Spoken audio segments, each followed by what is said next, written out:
Hello, and welcome to the Three Links Oddcast, your podcast for all things having to do with Odd Fellowship. And now, here are your hosts. Well, hello, everyone, and welcome to the Three Links Oddcast with your three hosts. I'm Toby Hansen. And I'm Sergio Paredes. And I'm Ainsley Heilich. And tonight we are here with our special guest, Mike Zarrell, the Grand Master of the New York State Oddfellows. Hi, everybody. Thanks for having me. Well, thank you for joining us. It's an honor to have a Grand Master on the show. You know, that's not something that every podcast gets to do. So why don't you start out by telling us a little bit about yourself, your home lodge, where it's at, how long you've been an Odd Fellow, and what your journey in Odd Fellowship has been like to this point to get started. Okay, yeah. My home lodge is Rockville Center, 279 in Rockville Center, New York, and that's on Long Island, about 45 minutes east of the city. And on November 1st, God willing, I'll have 20 years as an Odd Fellow. And the way I got started was I had just moved home after college, and I was looking for something to do besides live at home and go to work. You know, I was looking for something, and I had always done charity work. That's the way I was raised.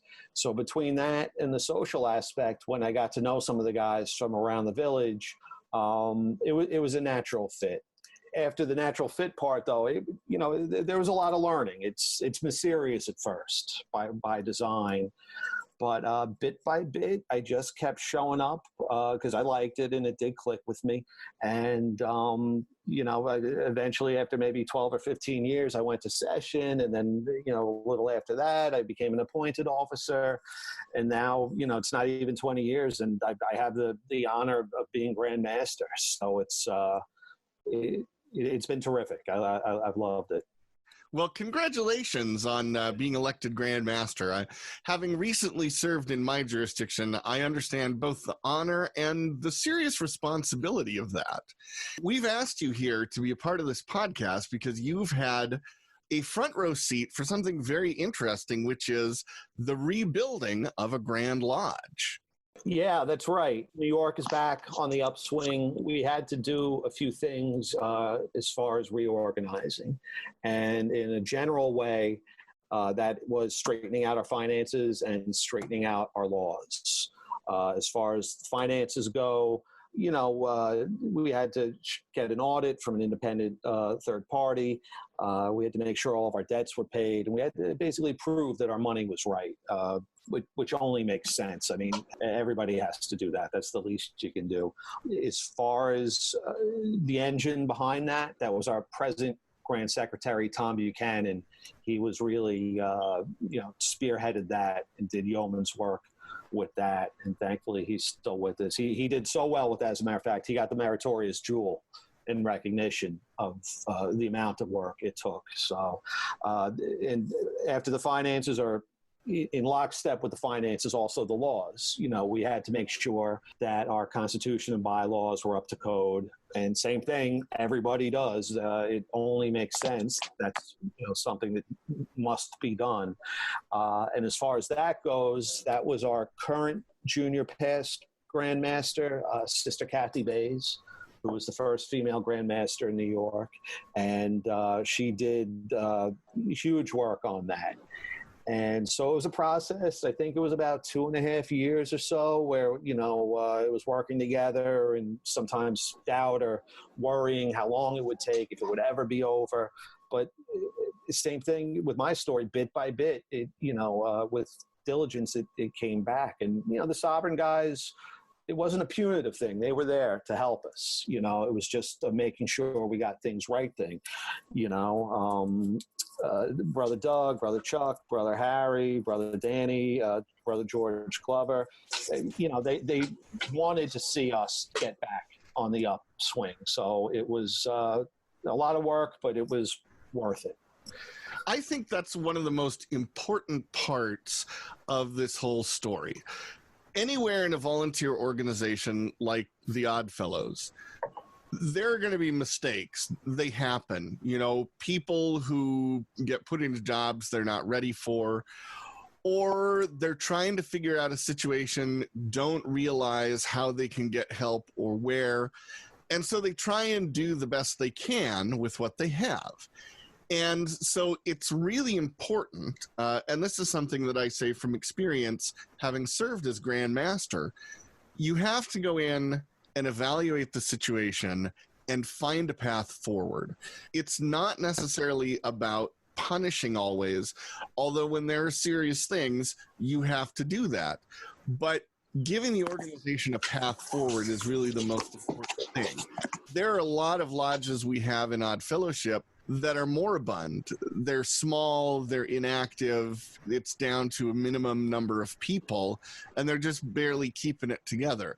I think it's important to share your story so that those people in those lodges know that there is a path forward. You can rebuild even something as large and complex as a Grand Lodge. So give us a little bit more of sort of the personal view of that. At what point did you get elected Grand Warden or otherwise come into the executive committee of your Grand Lodge?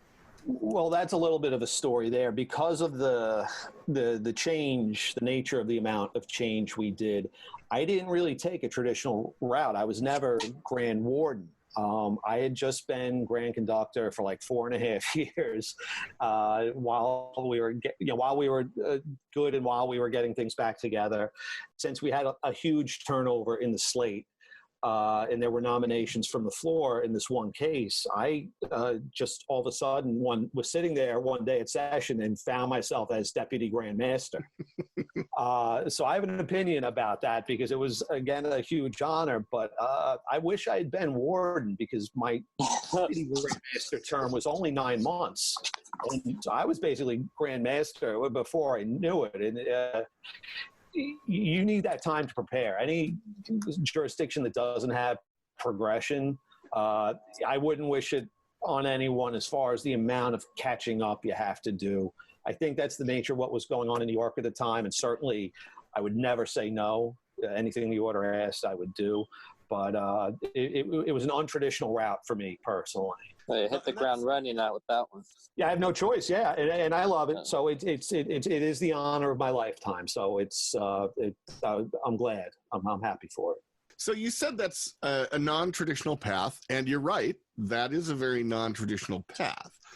So what do you think are some positives that came from being dropped into the middle of a term as Deputy Grand Master? The positive is you have to do it. And, I wasn't completely in from the cold. I was, somewhat involved with it. I have learned more about our beloved order in the last 1.5, 2 years than I did in the previous 17.5, 18 years, whatever. I thought I knew a lot, and I didn't know anything. So, and that's going on continuously. I'm learning and growing, and I'm becoming a better man. It's improving and elevating my personal nature as far as figuring all this out, working with everybody, doing the personality stuff, doing the mundane detail stuff. It's all about growth for me personally, and I hope that can be imparted to the jurisdiction as well.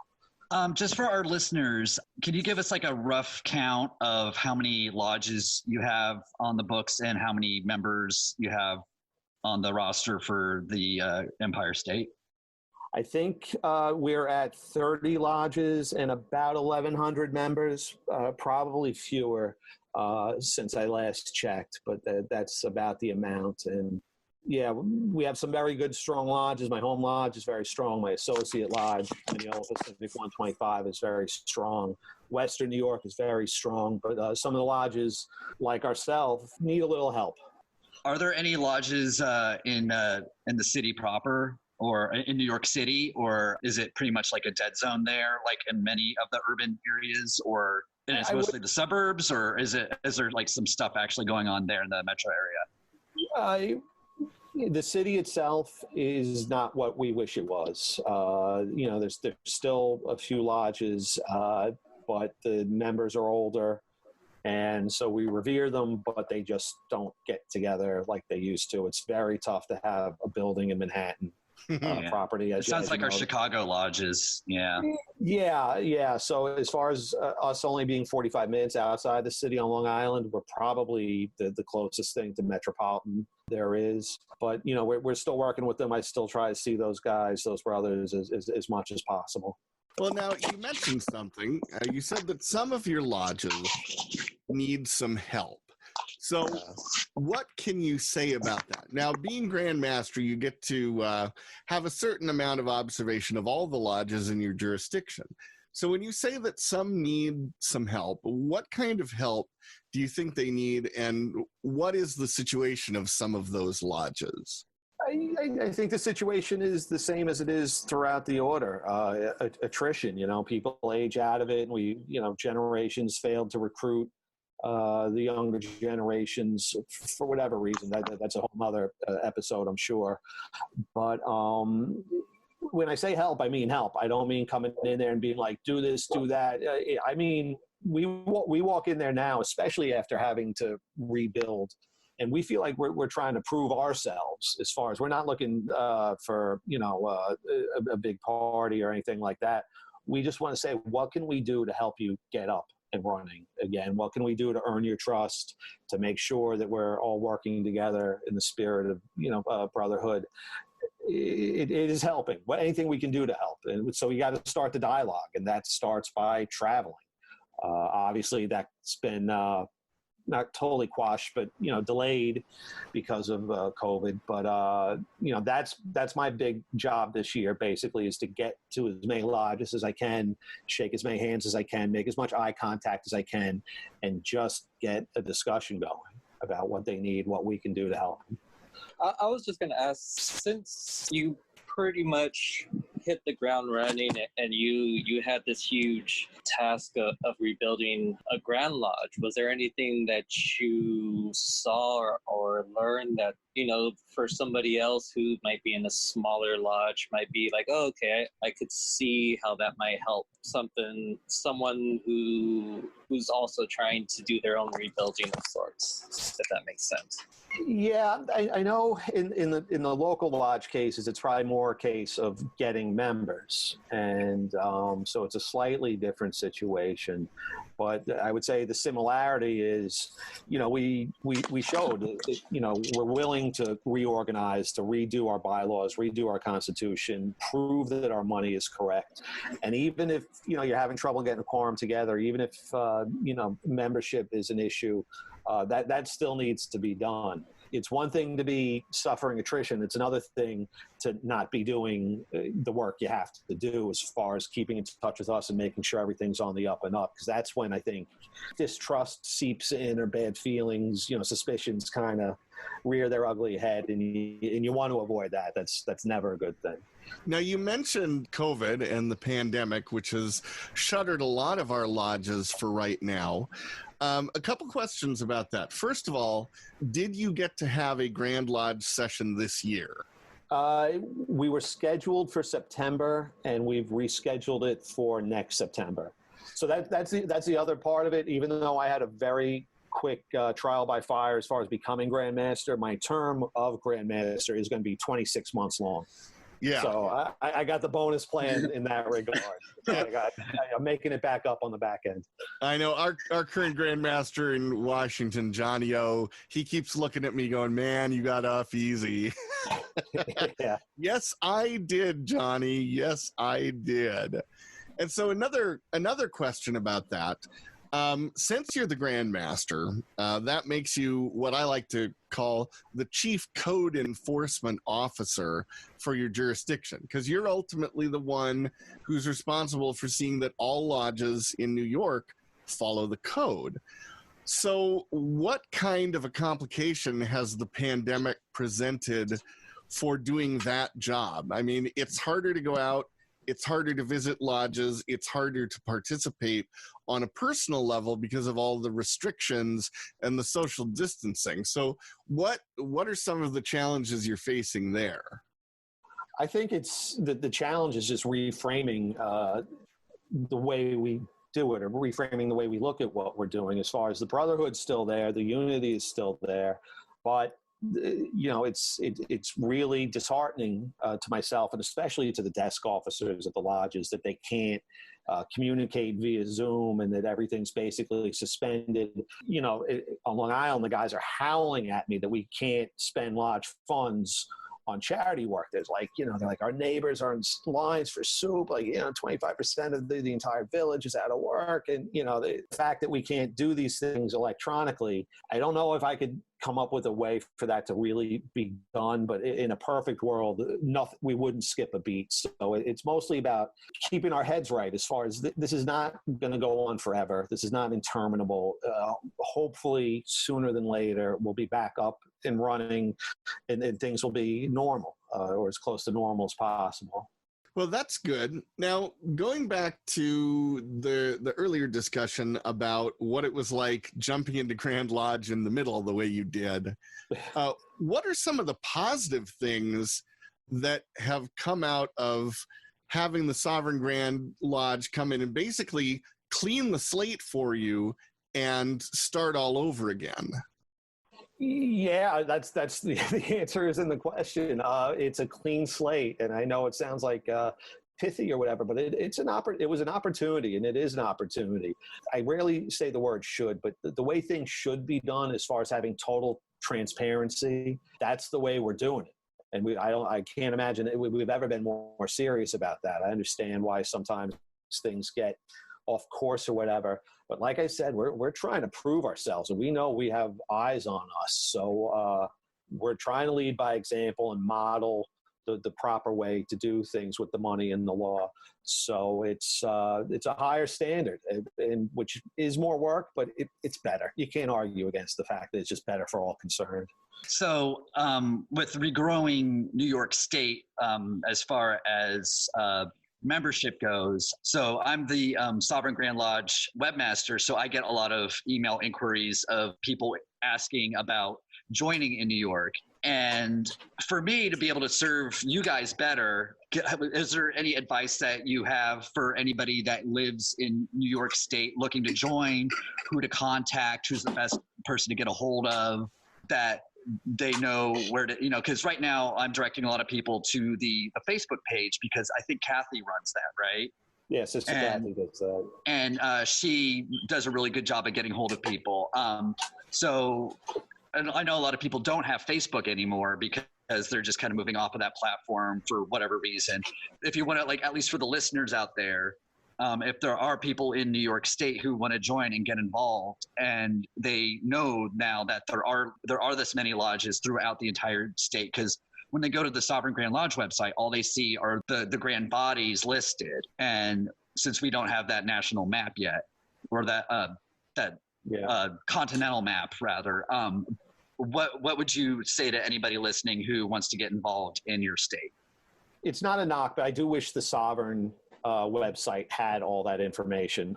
I couldn't do it myself. I'm not saying it's easy or that it's a snap of the fingers, because I know it's not. One of the things I'm doing during downtime is I'm working with a brother from my lodge on getting a New York State website up and running. That's why I know it's not easy, and that's why I know it can be a bit circuitous as far as which address do we give, who's around.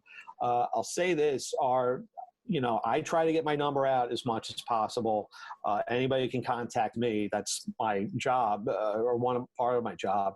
Our Grand Secretary is very good as far as he's always, on top of his stuff. And Sister Kathy, too, is active on Facebook. And I believe I've gotten 2 phone calls last month from Sister Kathy. So it's a little bit of a game of telephone or whatever, but we can eke it out that way until we finally have a big central way to do it. Fantastic. Now this is actually a really good opportunity to pull back the curtain. For anybody listening to this podcast who's been an odd fellow for any length of time, we're all familiar with the way the organization is structured. You got local lodges, you've got Grand Lodge at the state and provincial level, Sovereign Grand Lodge on top of that, which is international. So at any level, any random person can make an inquiry and say, how can I join a lodge? Okay. Now, it's not as simple as saying, oh, I'm going to email General Motors and find out where I can buy a Chevy. Because GM, although they have local dealers, they're pretty much one organization. So you can be on the phone and say, oh, yes, you're in that zip code. There's a dealer 10 miles away. But when the information is split up amongst all these different levels, where you've got the little lodges in every little town or every neighborhood in a big city, and then you've got the state level Grand Lodge and you've got the Sovereign Grand Lodge, you can come in and make an inquiry at any level of that, and then you have to navigate the information maze to get back to the local lodge to refer that person to. Now, I've had experience. It's not exactly streamlined. Yeah, it's not at all. Yeah. You've had experience with this, Ainsley. Mike says, oh yes, you have. And Yeah. Sergio, you had to work to actually find a lodge to join.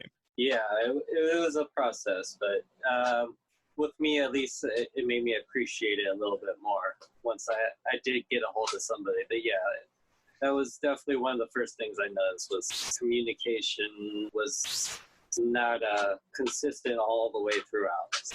Now, the way it's meant to work, as Mike said, I don't want to use the word should, but the way it should work is at any point in that network of communication, however a person comes into contact with anyone from Odd Fellowship, that point of contact should be able to make a reference to the appropriate lodge or Grand Lodge or even Sovereign Grand Lodge. In practice, what tends to happen, and one of the things that I have found frustrating, and pretty sure Ainsley, you found this too, when you figure out, okay, this is the lodge in this state, in this town, and then you try and refer that person to that lodge, and there's no response. And who knows why there's no response? Maybe the lodge secretary is living in a nursing home now. Maybe they have moved to Arizona and they're only actually answering their phone in the summers when they're home in southern Idaho. Who knows the reason for it? or they're dead. Or they're, yes, you've run into that. I've had that happen several times, and it's horrible. Mabel was first elected Rebecca's secretary in 1958. We just had her memorial service in 2007. And this really is the challenge that all of us individually, but as an organization, we keep running into. It's how do we make sure the information is flowing? The way it's set up, lodges fill out their reports every year at the beginning of the year, send it to Grand Lodge. Grand secretaries compile the information, forward it on to the Sovereign Grand Lodge.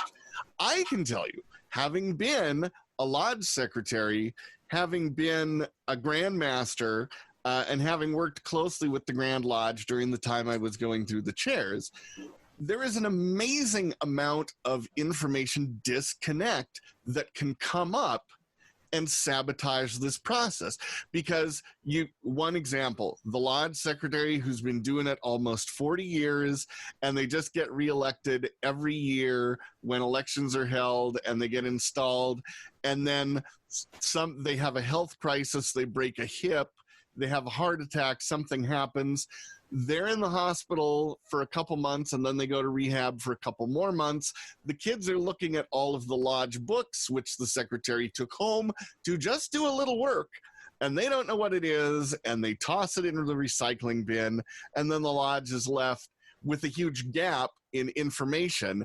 And trying to navigate that kind of information black hole is a huge challenge for people who are trying desperately to become Oddfellows. And Ainsley, I think you can probably add a little bit more to that. Oh, yeah. The bane of my existence as the webmaster for the Sovereign Grand Lodge is when I send somebody, like they inquire, hey, I'm Joe Blow from wherever. Are there any lodges? I'm like, here is who to contact. And then a couple weeks later, maybe a couple months later, I get another email back from Joe Blow. Hey, I just want to let you know, I never heard back from anybody. I guess you guys don't really want any new members. And for me, it's just so frustrating because I can lead them to the correct contact, but it's up to that contact to then do their part. And it makes me look bad. Not me like personally, but like it makes the front end, I guess, like the storefront look bad rather.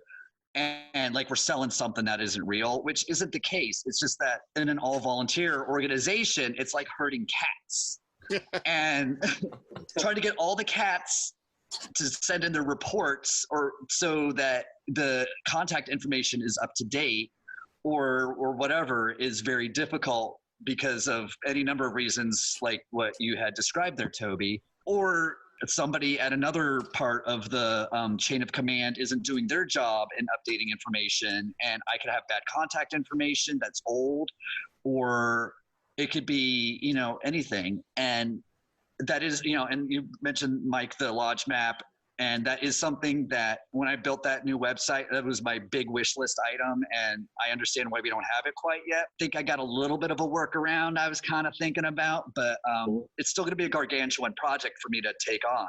But the more lodges the more grand lodges, and here's the main thing that helps me do my job better, the more grand lodges that have a website of their own that has a lodge directory on it makes my job so much easier because I am then able to direct them not only to a contact source of like a grand secretary, but I have an actual website to show these people that has, oh, look, here's a map that shows not only that there's a lodge 20 minutes from your house, but there's also all these other lodges all throughout the state that you didn't even realize.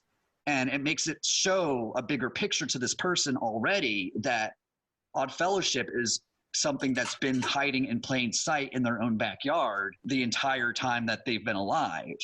I applaud you guys in New York to be getting a website together because I feel like right now we're probably about like 50-50 on how many Grand Lodges have active websites or they have one and then they don't pay the bill on the domain name and then it just goes to like the big thing it seems to go to right now is like when you don't pay your domain name bill, it goes to like a pill site for like Cialis and like Viagra or something to try to embarrass you into paying your bill or something. I don't know.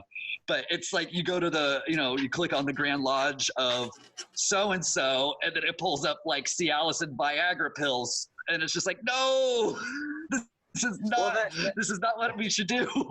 That could be a good thing, depending on who's looking for us. So I guess that's true. Then it could have the ad for the rascal scooters. Now you're talking. Unfortunately, if you've ever seen the program for Sovereign Grand Lodge and looked at the ads in there, oh, rascal scooter, bunion pads, diabetes medication, oatmeal. It's like. Yeah, we realize we're mostly octogenarians here, but we don't have to be that obvious about it. Socks for your foot circulation. You can't forget the jitterbug too. Oh yeah. You know what though? We're all laughing now, but God willing, in 40 years, we're going to need all those things. So it'll be us if we keep it up. Hopefully. I've already decided I'm going to have the coolest rascal scooter in the world. It's going to be like one of those trucks it's going to be like one of those trucks in India where they paint it and it's got like bells and whistles and all sorts of stuff and like 80 mirrors. That's going to be my rascal scooter. It's not a rascal, it's a statement. Yeah. Yes. It's a way of life. If I'm still here and still attending Grand Lodge in 40 years, I want to be the past Grand Master who sits at the back of the room and objects to everything. No, on Grand Lodge. Let me tell you, waving my cane around angrily. I was at the session in 2006, and let me tell you what the Grand Master did then. And you have to do the combination, zooming up the middle aisle on the scooter while yelling and waving the cane, like pumping it in the air, like a Tusken Raider in Star Wars. Okay, we have had entirely too much fun at Grand Lodge, I can tell. You kids don't know what it's like to be a Grand Master. In my day, we had 27 lodges, and I went to some of them 3 times. But as anybody who's ever been to a Grand Lodge session will tell you, the good time at Grand Lodge happens after session at night at the after parties that happen, especially the one after the installation. That's usually the big night, at least in Illinois, and you could get pretty lit with some old folks, and they'll still throw down like they're 40. So, well, let me tell you guys, in Washington we have a tradition that's been going on for several years. The Grand Master gets the best suite in the hotel. So I got the big double suite, huge king size bed. So it's always expected that the Grand Master, the night before sessions begins on Sunday night, he or she will host a private little cocktail hour. And I was like, oh yeah, buddy. So I brought in a bartender who belongs to one of our local lodges and just started throwing $100 bills at her going, okay, Orly, just fill up the bar, keep everybody happy all night long. And we had an epic party. We had the Grand Master and Rebecca Assembly President from Louisiana up for that. Nice. We had the Grand Masters of Oregon and Idaho there. Rebecca Assembly President from Idaho. The deputy or the vice president of Oregon's Rebecca Assembly was there. And I finally had to tap out at 2:30 in the morning because I had the Grand Master's breakfast at 7:30, but they were still drinking in the other room of my suite. It was awesome. Did you have like a full polka band show up at one point? No, unfortunately, because it was in one of the rooms of the hotel, we couldn't do any live entertainment there. But as you can guess, in Washington, we do a lot for the entertainment at these events. So the Monday night banquet, I paid a bunch of my friends, and we had a full Dixieland band. Oh, that's awesome. Since it was 2019 session, we did a Roaring 20s theme. Nice. So we had the full 7-piece Dixieland band on the balcony up above where the blanket was, or the bank. With like the vests and like the hats and everything. Hats, yeah. Oh, nice. It was awesome. We that's one thing I have to say. If I did nothing else as Grand Master, I had a kick-ass party. It sets a precedent. It raises the bar. It does. And with that, I think this is probably a good time to take a break. Want to remind everyone that the Three Links Oddcast is brought to you by our friends at Pig and Pug Bath. They sell artisanal soaps and handmade bath products made in the beautiful Bitterroot Valley of western Montana, right there in beautiful Missoula, home of Covenant Lodge number 6. So we're going to take a break and listen to a message from our friends at Pig and a Pug, and we'll be right back.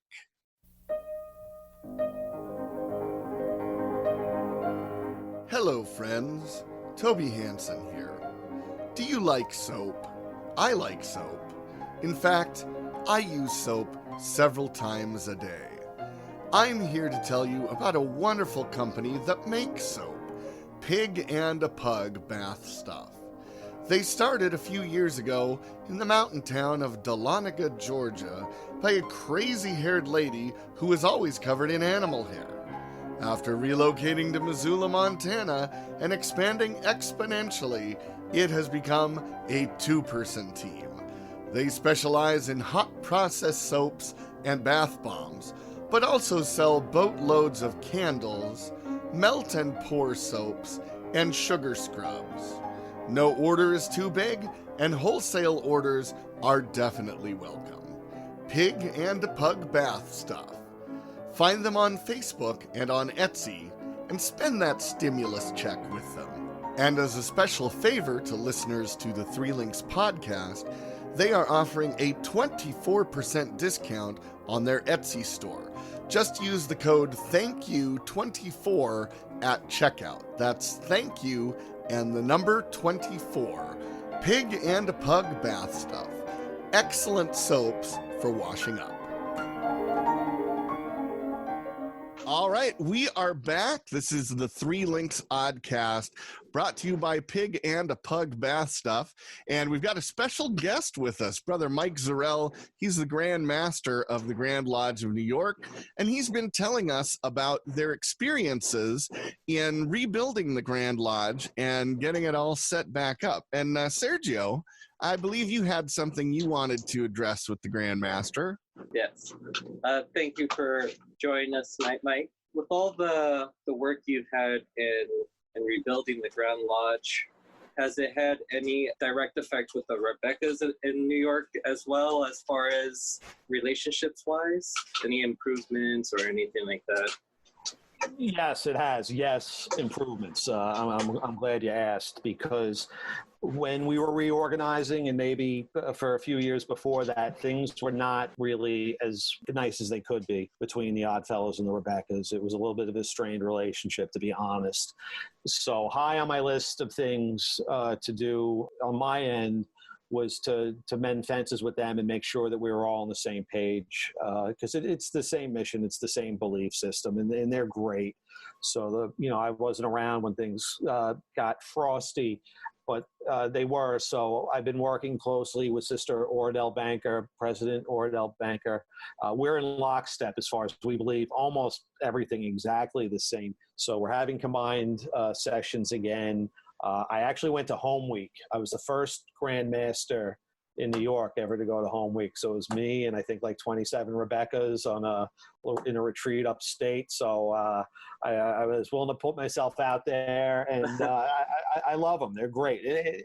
Going forward, talking about our prosperity and our survival, I can't see how one could do it without the other. It has to be all working together as far as I'm concerned. I don't see an alternative. So I'm fortunate that it's been a very pleasant experience. I think contrary to maybe some people's in high positions belief, we need our Rebeccas, and they are a very important part of Odd Fellowship. And while we are now co-ed and many Rebeccas are Odd Fellows, there are many Rebeccas that do not want to be Odd Fellows because they're, either maybe they're 6 generations in of Rebeccas, or that's, they joined with their grandmother, or they have that tie with that, and they don't want to be an Odd Fellow. They are Rebeccas. And I think, working, I hear about a lot of lodges that are Oddfellow lodges that share a building with the Rebeccas, that they have no dealings with each other. It's like 2 boats passing in the night, and they might only do something together if it's a district meeting or something. But I think, what you said about, kind of reaching across the aisle there to get the Becky support is super important, because in many jurisdictions, their numbers rival the amount of the Oddfellows. And that if that's like another 800,000 people that can help boost the state, or the jurisdiction rather, that's huge. That's very important. Yeah, there's a lot to be learned too. Every Rebecca I know knows the code backwards and frontwards. I've learned more about the formalities, the things we need to do to make sure we're honoring our heritage from the Rebeccas than I ever did from the Odd Fellows. So, Brother Toby, you better have one on the podcast soon. Otherwise, you're going to catch guff. And so you better do that sooner than later, because they should be heard as well. Oh, not to worry. We've definitely got some stuff planned for the upcoming episodes. Good. And talking about the Rebeccas and talking about some of the female members' contributions to Odd Fellowship are definitely going to be coming up in the podcast. Odd Fellowship is such a deep and rich subject. We don't want to go through it all in the first 10 episodes. We got to save something for a little later on, because hopefully this podcast will run for several years. We'll be nominated for several Webby Awards. I don't want to be like the Susan Lucci of podcasts and always be losing out to someone else. But we really want this to be a long-term effort. So we want to get a lot of good information out there. And inclusive as well, to show all the facets of it, because it's so diverse and there's so much to Odd Fellowship to offer that I mean, the well will never run dry. I mean, to tap into a little bit of that Rebecca imagery there, the well is so full that we could just be scooping out, you know, ideas of episodes until we're blue in the face, you know? And one thing I would add to that, my first year at Grand Lodge in 2003 made a huge impression on me. My home lodge being Ballard Alki 170 in Seattle, I was only exposed to urban odd fellowship for the first 3 years. You know, yes, I would occasionally visit a lodge in another part of Western Washington, but they were always urban lodges. Going to Grand Lodge in 2003 just blew my mind because I realized I got to experience how rich odd fellowship can be in so many diverse locations. You know, lodges that are way up in mountain logging towns, or a lodge that's out in farm country. We have one here in Washington that's in the little town of Bickleton, which is a town of only 200 people, but the lodge has 20 members. 10% of the town belongs to the lodge because it is the organization in the community. They run the local cemetery. They put on events that happen in the town. So being a member of that lodge is a really important aspect of life in that town. And for me, who had only ever known the sort of anonymity, so to speak, of an urban lodge where most of the world is not aware of your existence, to experience that rich, diverse world that you get a taste of at Grand Lodge was really amazing. And one thing I love is, having been to Sovereign Grand Lodge, you get odd fellowship from all over the world. You know, we get to see the efforts of our brothers down in the southeastern United States who are starting new lodges. We get to hear about our brothers from Cuba who have been laboring in such great isolation for so many years. You get to hear about our brothers in the Philippines who are building new lodges, and just all this wonderful world of odd fellowship that's out there. I just love how diverse it is and how many different perspectives I get on things. I feel like if you go to Sovereign Grand Lodge to the sessions and you don't spend at least one night sitting up talking to somebody you just met until like 2 a.m, then you're not doing it right. Because I feel like, you know, I've gone like 3 years now. This year would have been the 4th. Every time I go, I end up meeting up with somebody that I might know them maybe even on Facebook. And, you know, we end up jabberjawing, you know, sitting in the lobby of the hotel because everything else is closed at that point, and talking until we can't hardly talk anymore and our throats are raw. And we're like, well, shoot, we got to be up, you know, for session at 9. And then like one year I was like sitting with Karen June Bays, I think she's from Arizona, and she went up to her room afterwards, I guess, because it was so late, and all her Rebecca's rooming with her were like, so who'd you spend the night with? And so now I'm her odd fellow boyfriend. Oh, that's so but she's, you know, it's nice because it's like this older lady that just like, you know, kind of like, she's like, you're the web guy, I want to talk to you. And then like, you know, and now it's like we have this like funny rapport going. It's great. And it's just, you get to meet so many people that you would never meet, and we all have this thing in common, and it's like a weird family reunion of people you've never met.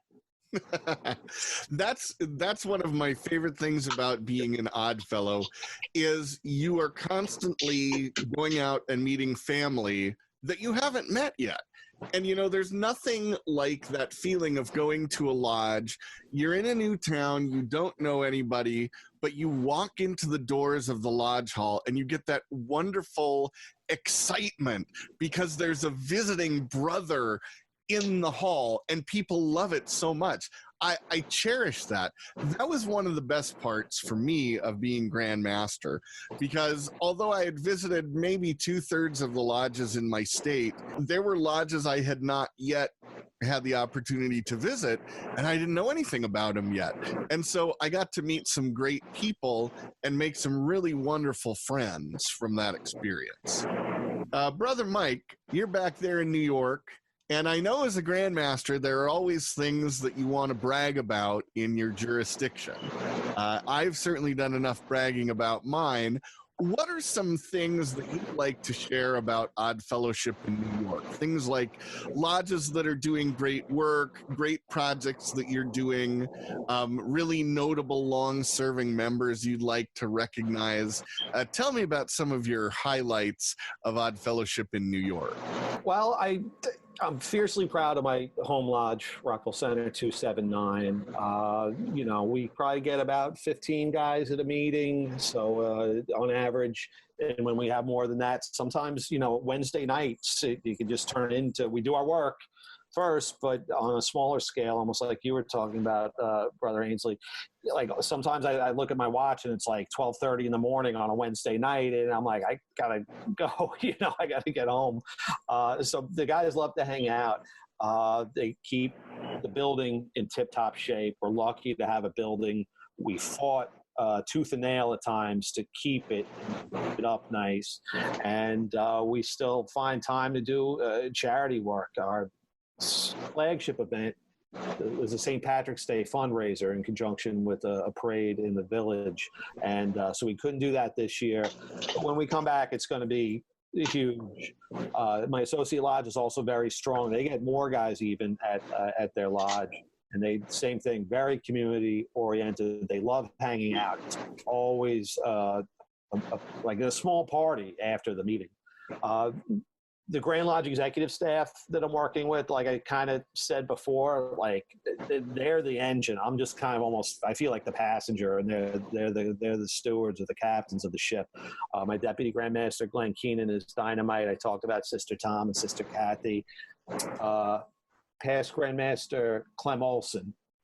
When you ask about like a luminary or a long-serving member, he was appointed as acting Grand Master when we were reorganizing, and he's just a gentleman, a scholar, and it couldn't have been anybody else besides him. So he's a name I think everybody should know. Well, that's excellent. Now, is there anything else that any of the rest of you want to ask while we're here with the Grand Master of New York? Sure. Do you have like what's your relationship with the jurisdictions that are adjoining you? Do you, I mean, obviously right now there's probably not much going on because of COVID, but were you lining up to do a lot of kind of crossover with, because on the previous episode or 2 episodes ago, we talked about how there are kind of conferences or associations of jurisdictions that kind of work together. Are you is New York part of a kind of a Mid-Atlantic conference or something? Exactly, yeah. Mid-Atlantic States Conclave. 2020 was New York's year to host it. We had everything all set up, and that ain't happening. So that was an unfortunate casualty because, since there's 7 or 8 states in the conclave, and the next state, which I think is Pennsylvania, already has it set up for next year. We just lost it. It wasn't like something we could extend. So I haven't visited too many yet. I get along really well with the New Jersey guys, the Grandmaster Manny Sosa and the junior past Grandmaster Raul Rodriguez. I see those guys quite a bit, and we're in touch. I've learned a lot from them. They're great guys. So hopefully at the next conclave, I'll get to be able to travel and start talking more to the brothers and sisters from Delaware and Massachusetts and Pennsylvania and all that. Yeah.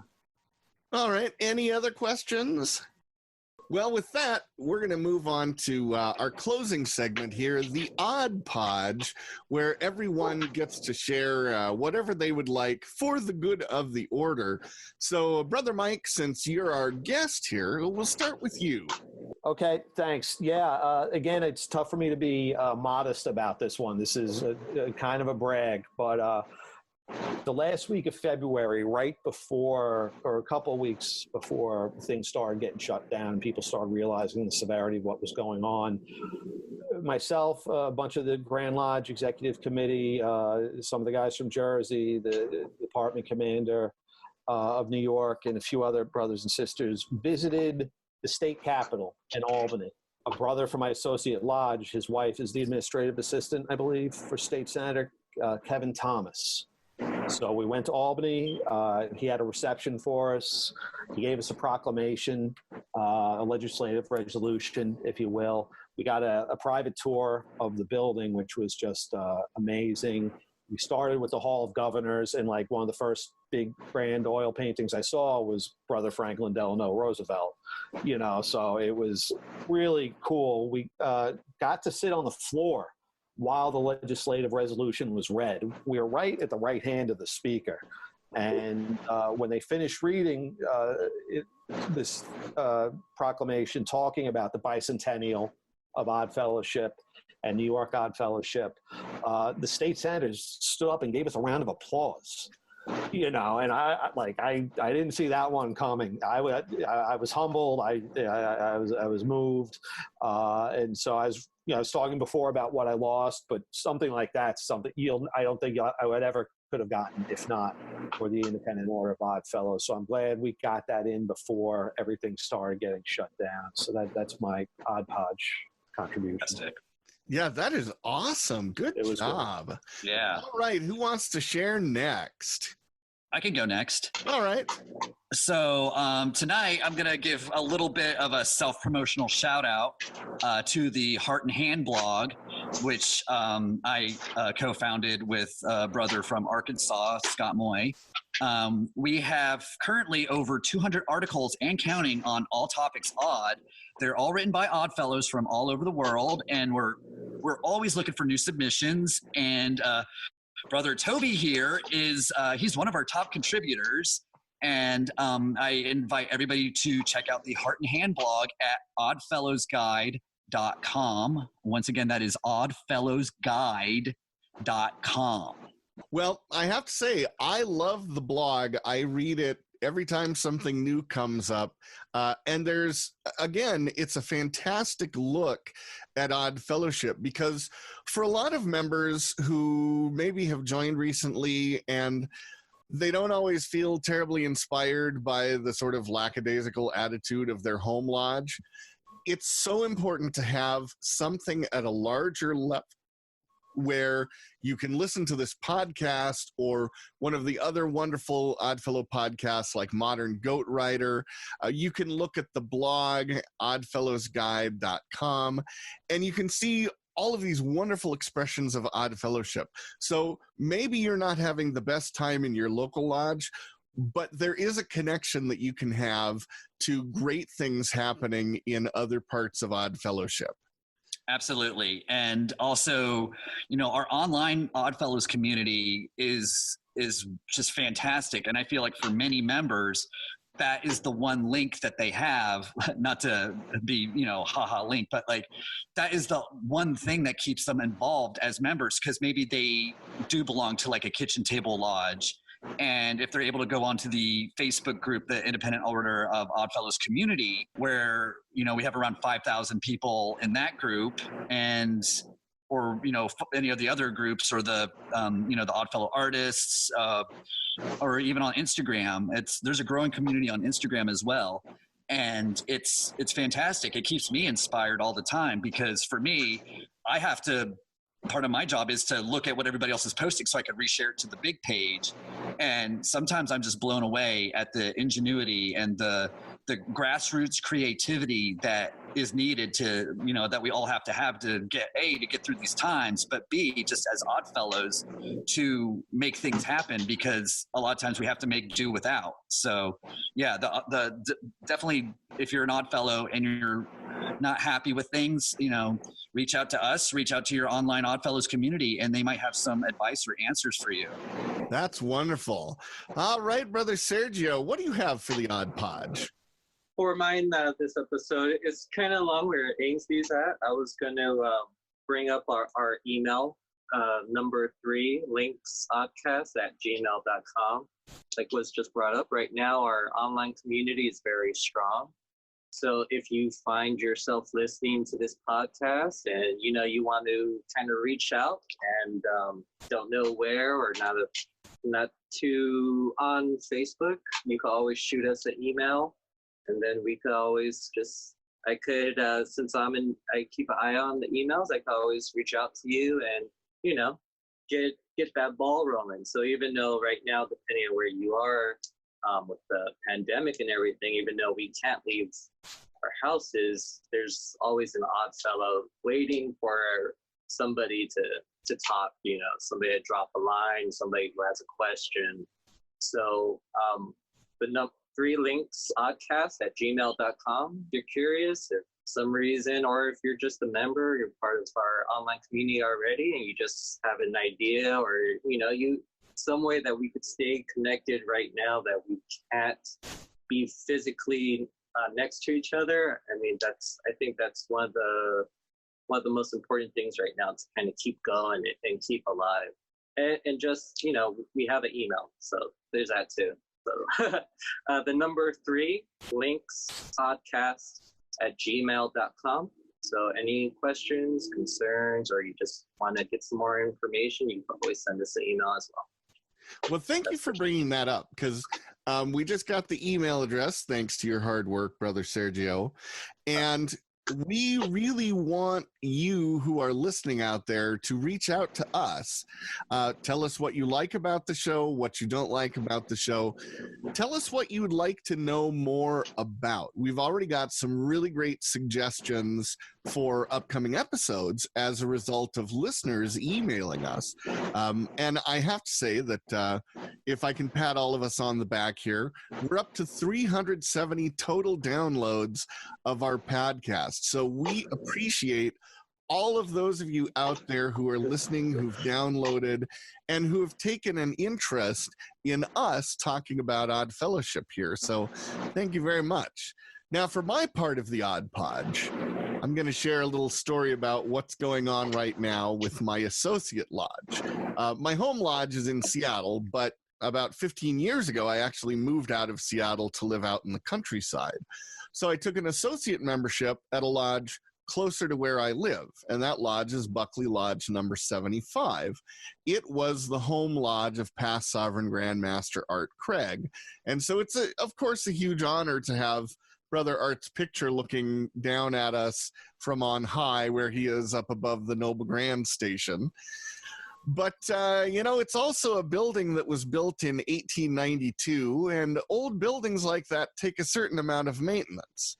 So in addition to the local lodge, Buckley 75 in that building, downstairs we have our Grand Lodge offices.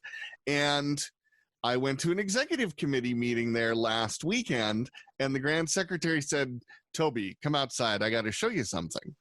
And what she showed me was a shower of what looked like rat droppings all over the sidewalk in front of the hall. I'm like, well, what's that? So call an exterminator. Maybe we have a rat problem. No, we have a bat problem. Those must have been some big bats. Ew. Our hall is full of bats. They have somehow gotten under the flashing and taken up roost in the space between the ceiling and the roof. So now we are dealing with how you take care of a community of possibly several hundred bats, which are federally protected. So we don't want to do anything bad to them. We just want them to leave. And so right now, as one of the trustees of that lodge, I am working through the process of dealing with wildlife experts and getting people in who can convince the bats to go somewhere else, and, you know, really dealing with this kind of stuff. And I think it's important to share that, because everybody kind of thinks, well, as a past Grand Master, you just retire and sit at the back of the hall for Grand Lodge and complain about how everybody does everything wrong. No, no, no.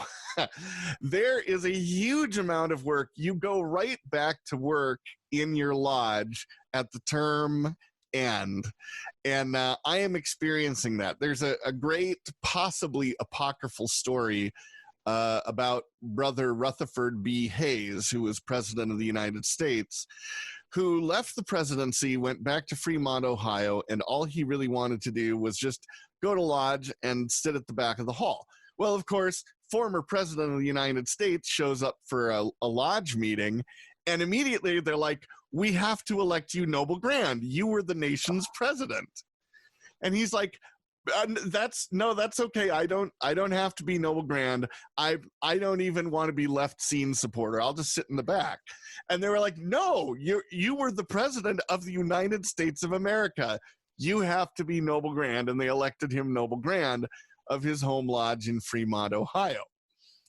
And I know kind of what that feels like, because I thought, I'm done as Grandmaster. I can just sit at the back of the hall and complain like a past Grandmaster should. But no, I'm dealing with a bad infestation. So for all of those out there listening who are thinking, it's so tough taking care of this old rundown building and trying to keep it nice, I feel your pain. I know what you're going through. Sounds like it's time to see if the bats like accordion music or not. It depends on the age of the bats. Just put like a Bluetooth speaker up in the crawl space and just like blast it. That's not a bad idea. Although, I don't know. Maybe some of the high frequencies would actually attract more bats than it deters.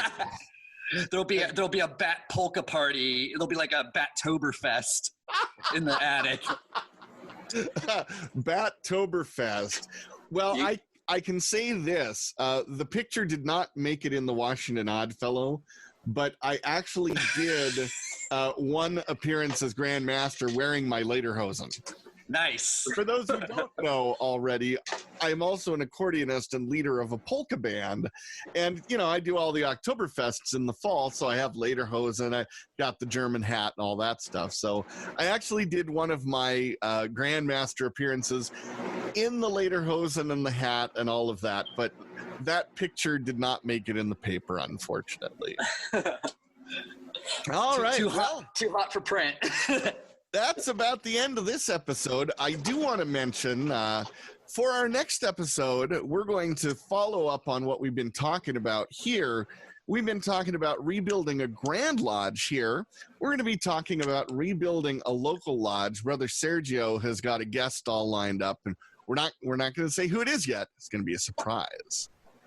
So on behalf of all of us here at the Three Links Oddcast, brought to you by Pig and a Pug Bath Stuff, I want to thank Brother Mike Zarell, Grandmaster of the Grand Lodge of New York. Thank you, brother, for joining us this evening. Thank you, brothers, for hosting me. I really had a good time. I appreciate it. And on behalf of the rest of us, make sure that you are subscribed to the podcast. We're available on pretty much every platform, wherever you get your podcast. And we're hoping our next goal is 500 subscribers. So tell all your friends, tell your lodge brothers and sisters. Make sure that everybody hops on with the Three Links Oddcast. Don't forget the email. Let me plug that in really quick. Oh, yes, please do. That email, the number 3 link, oddcast at gmail.com, the number 3 links oddcast at gmail.com. Feel free, send us whatever ideas you got. We're here. That's right. If there's a prince from Nigeria who happens to email you and wants to join the lodge, just forward that on to us. We'll read it. We don't have that many emails to read right now, so be sure and reach out to us. And thank you all very much for listening.